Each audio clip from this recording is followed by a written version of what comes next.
Hey, welcome. Today we are cracking open the lawyer's toolkit.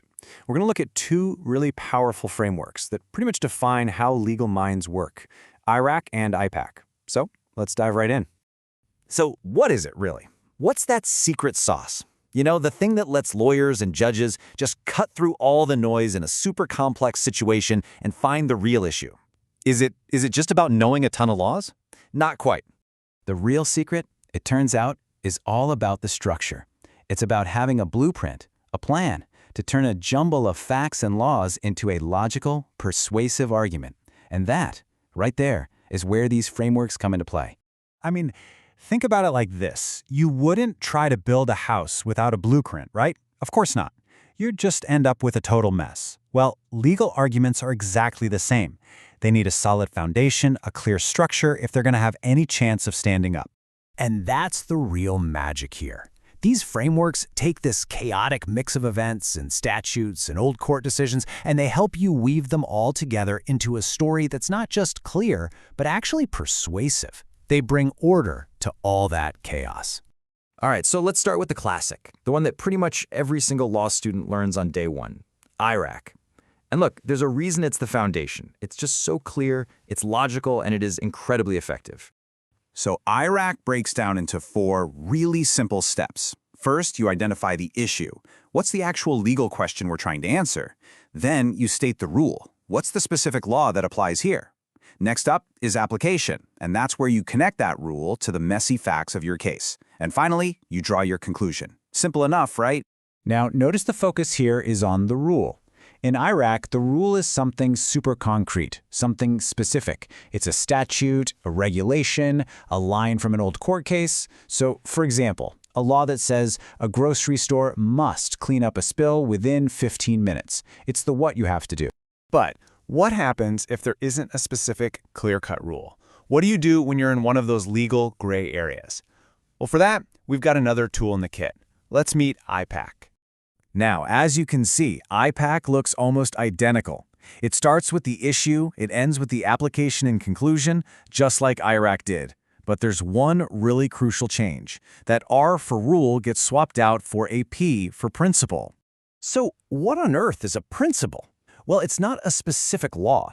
It's the bigger idea, the legal concept that all the rules are built on. It's the why behind the law. So in our grocery store example, instead of a 15-minute rule, we might look to the much broader principle that property owners have a duty of care to keep people safe from harm they can reasonably predict. You see the difference? It's a whole other level of thinking.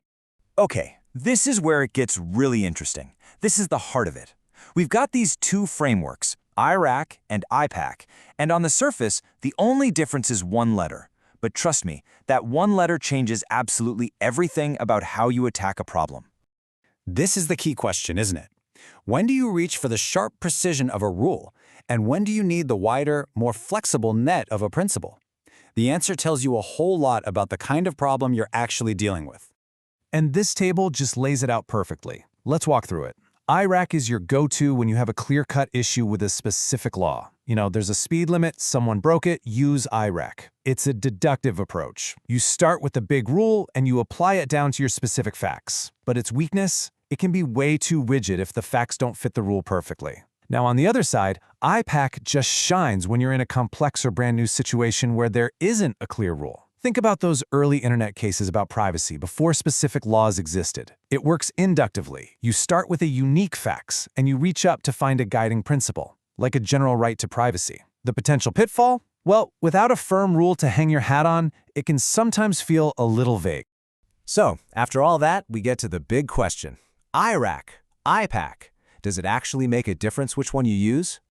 You know, this quote just nails it. Anyone can learn a rule. A true expert, though, they understand the principles. Real mastery isn't about just memorizing one framework. It's about having the wisdom to know when and how to use both. So the answer is yes, it absolutely matters. But, and this is the important part, it's not about one being better. They're just different tools for different jobs. A carpenter doesn't ask if a hammer is better than a saw. They ask, what am I trying to build today? It's the exact same logic here. So what should you take away from all of this? First, the goal is always clarity. The framework is just there to help you make your point. Second, You got to choose the right tool for the job.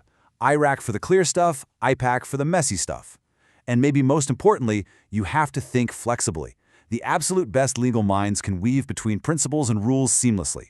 Because at the end of the day, the framework is just the blueprint. The real skill is building a strong, flexible analysis.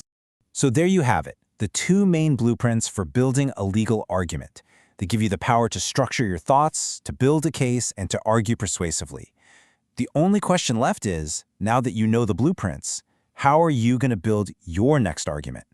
Thanks for joining me.